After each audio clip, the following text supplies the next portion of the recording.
she's an 18-year-old who literally kicked and beat a 14-year-old and then had the gall to post another video of it on TikTok. This is case number 251740SM. Appearances counsel?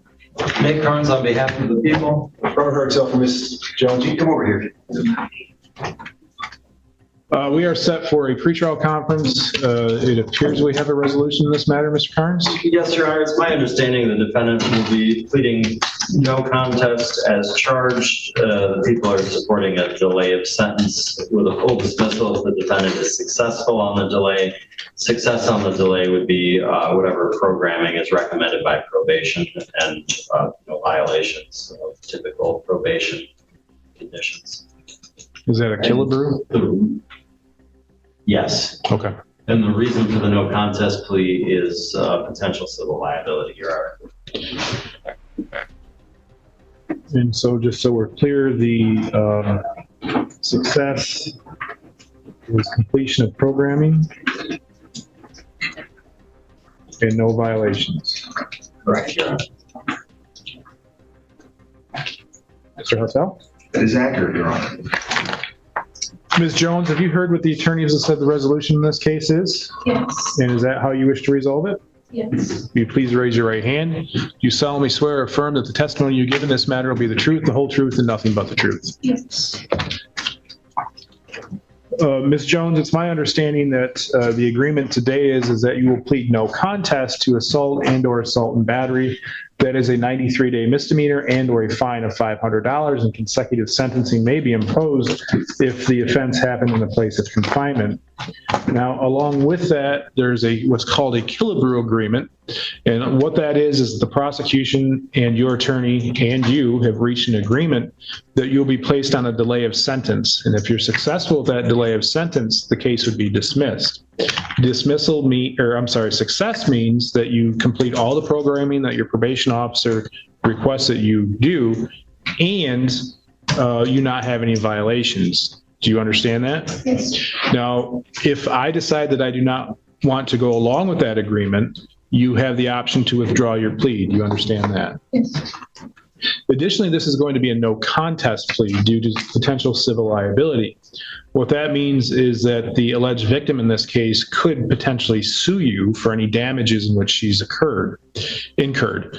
A no contest plea allows me to read a document, looks like it's going to be a police report, and use that police report to determine whether or not there's a factual basis to accept the plea and to use that for sentencing purposes. Do you understand that?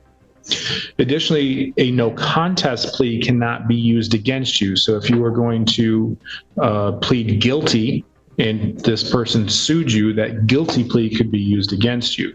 The no contest plea means that it's not. Essentially, you're accepting responsibility without saying that you did it. Do you understand that? Yeah. And is that how you wish to proceed? Yes. Back on March 31st of this year, were you on probation or parole? No. Were you on bond in any other file? No. Then Ms. Jones, to the offense that on or about March 31st, 2025, here in the city of Cadillac of Wexford County, how do you plead to committing the offense of assault and/or assault and battery? No contest. Counsel, I've been provided with a Cadillac Police Department report, incident number 2500819. It's been marked as People's Exhibit number 1. Mr. Carnes, do you move for its submission? Yes, Your Honor. Mr. Hartzell? Yes, Your Honor. No objection then. The People's Exhibit number 1 is received. Give me just a moment to review that. Here we are back on the record. I've had the opportunity to review the People's Exhibit number 1. Do counsel believe that it forms a factual basis in which to accept the plea and that the court rules have been complied with? Yes, Your Honor. Yes, Your Honor. As does the court. I find the plea is knowing, voluntary, and accurate. As such, Ms. Jones, I find you guilty of assault and/or assault and battery. In particular, on March 31st, 2025, there is a video that shows Ms. Jones hitting, kicking, kneeing as the victim is lying in a fetal position by the old, what's commonly referred to as the old dam.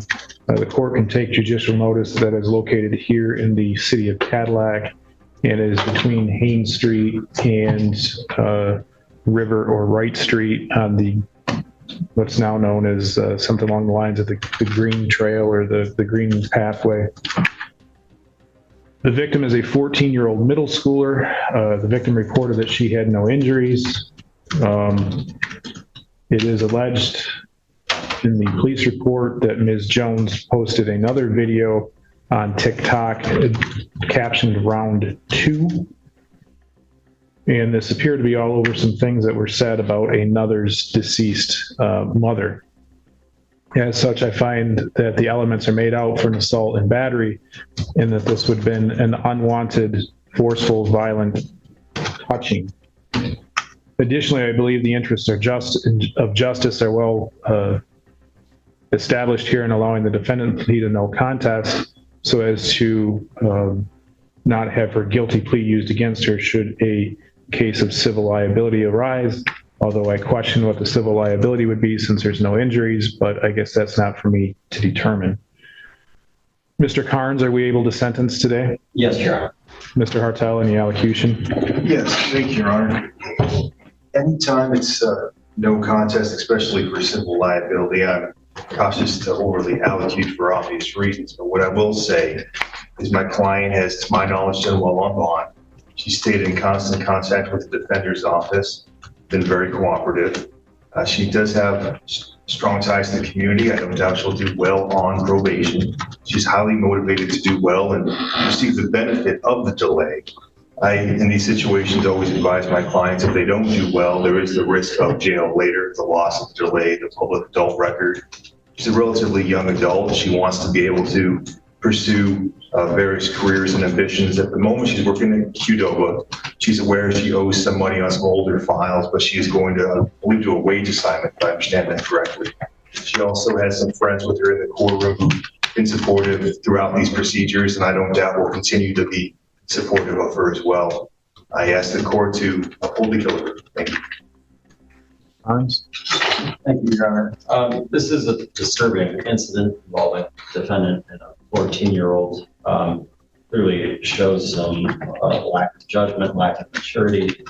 However, the defendant does not have any prior convictions. I think ultimately this is a fair resolution of the file. I'd ask the court to place Ms. Jones on a delay of sentence of up to 8 weeks. Mr. Carnes, I know the CCH is relatively blank because she's just now 18, but there's some juvenile history, is there not? Your Honor, I don't show that online, and I am familiar with Ms. Jones on some other things, but not where she was the defendant. So if the court has well, I'm just trying to remember. I remember seems like climbing on top of the school for the 4th of July. Were there charges on that? She reached 18. That was resolved with the civil infraction, I believe. I'm just going purely off memory, Your Honor. I'm going to be very... Wow. This is the twist nobody in that courtroom wanted to hear. The judge is basically saying, I know there's a plea agreement, but I may reject it. That's a massive moment. A lot of viewers think plea deals are automatic. They're not. A judge can absolutely decide the punishment is too soft, especially in cases involving minors and viral violence. To be honest with everybody, I don't plan on following this Killebrew agreement. She's an 18-year-old who literally kicked and beat a 14-year-old in a fetal position on the ground because of something that was said about somebody else's deceased mother, and then had the gall to post another video of it on TikTok. That's not somebody who's making a mistake. That's not what this type of thing is designed for. A delay of sentence is to allow the court to determine whether or not the person will be successful on a term of delay in sentence, and hopefully follow through with the plans. From what I've seen from Ms. Jones, and Mr. Carnes, if you tell me that charges weren't brought, that's I trust you on that, but I can tell you, and I'm not using any of my prior knowledge because clearly it's not full, but I do know from my time as the elected prosecutor here and as judge, and I believe she has another case coming up that she has to be arraigned on with Judge Van Alts because I had a conflict on that because I was the elected prosecutor when that was arose. This is not a one-time mistake. Ms. Jones has been in and out of this, whether it's this court or the probate court or somehow tied with other events. I'm not going to make a decision today. What I'm going to do is I'm going to set this over for sentencing, and I'll allow both parties the opportunity to do sentencing memorandums and try to convince me why I'm wrong in my thought process. But as I sit here today with the information I have, I cannot in good conscience let this just get, for all intent and purposes, swept under the rug. Under Michigan compiled laws section 750.81, assault and battery is defined as an intentional, unwanted, forceful touching that causes harm or fear, even if no serious injury results. In Wexford County, Michigan, the people charged 18-year-old Amanda Jones with assault and battery after the 31st of March 2025 incident involving a 14-year-old minor. According to police reports and video evidence reviewed by the court, the victim was struck, kicked, and kneed while curled in a fetal position near the old dam in Cadillac. Although the minor reported no physical injury. Now the big question becomes, should young defendants get rehabilitation and second chances? Or does publicly posting violence cross a line that deserves harsher punishment? Let me know what you think. Did the judge make the right call by refusing to immediately approve the deal? Injuries. Michigan law does not require visible injury to establish assault.